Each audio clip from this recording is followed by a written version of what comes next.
बाजार की दुनिया में कुछ चालें किस्मत की तरह होती हैं, जैसे पहले से ही तय हों, तथास्तु, यानी जैसा चाहा वैसा ही हो।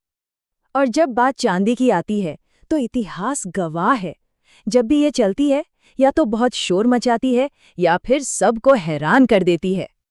तो सवाल ये उठता है कि साल 2026 में चांदी को लेकर जो संकेत मिल रहे हैं वो इतने तेज, इमोशनल और खतरनाक क्यों हैं? चलिए इस विश्लेषण में इसी पहेली को सुलझाने की कोशिश करते हैं। ठीक है, तो इस वॉलेटिलिटी को समझने के लिए हमें पहले चांदी के कह सकते हैं उसके अनोखे कैरेक्टर को समझना होगा। देखिए, जहां सोना स्थिरता और प्रिडिक्टेबिलिटी का प्रतीक है, वहीं चांदी का सीधा कनेक्शन है चंद्र और शुक्र से।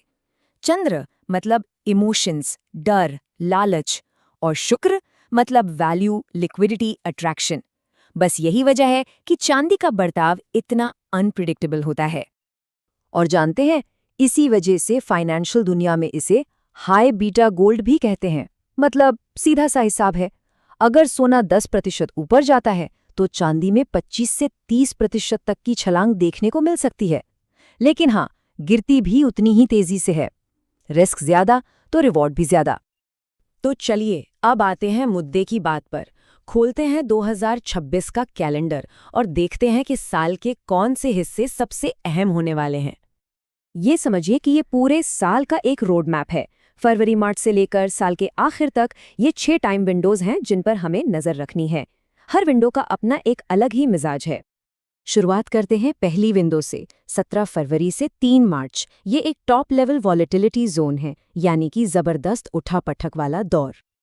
इस दौरान ग्रहण का असर रहेगा, मतलब अचानक बड़े जंप्स आ सकते हैं। और यहीं पर स्टॉप लॉस हंटिंग का खतरा सबसे ज्यादा होता है। फेक ब्रेकआउट्स भी खूब देखने को मिल सकते हैं।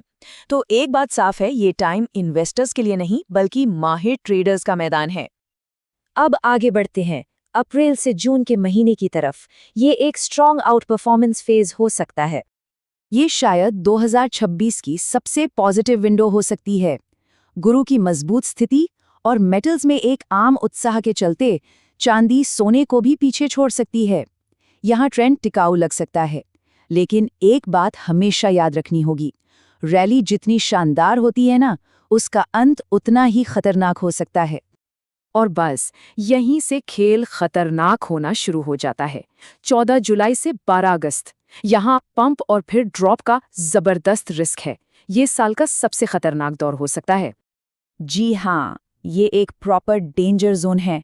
गुरु के अस्त होने से मार्केट में जरूरत से ज्यादा उत्साह का माहौल बन सकता है, जो देर से एंट्री करने वालों के लिए एक पीएज, एक जाल साबित हो सकता है। और पुराने रिकॉर्ड्स देखें तो ज्यादातर लोग यहीं टॉप पर ही फंसते हैं और फिर एक बड़ी गिरावट का शिकार हो जाते हैं।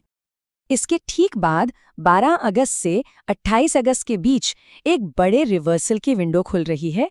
कह सकते हैं कि ये 2026 का सबसे डिसाइसिव, सबसे निर्णायक दौर हो सकता है। वजह डबल एक्लिप्स क्लस्टर।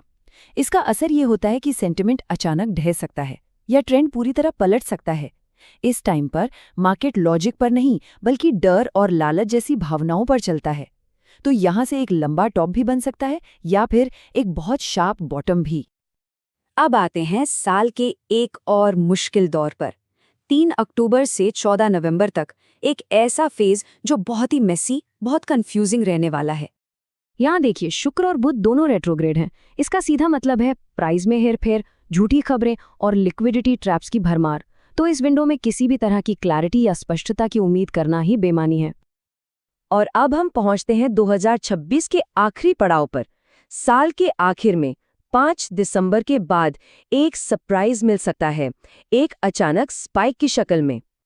ये जो स्पाइक है, इसके पीछे जुपिटर का रेट्रोग्रेड होना एक वजह है, लेकिन इसके टिकने के चांस बहुत कम हैं।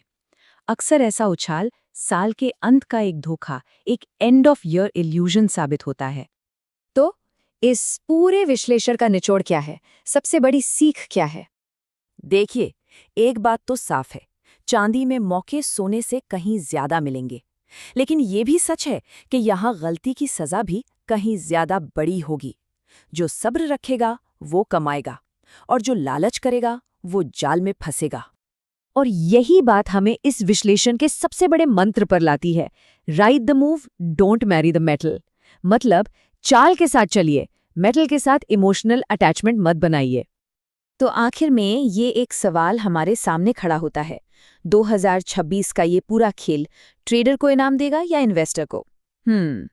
शायद इसका जवाब हर किसी की अपनी समझ और अपनी स्ट्रैटेजी में ही छिपा है।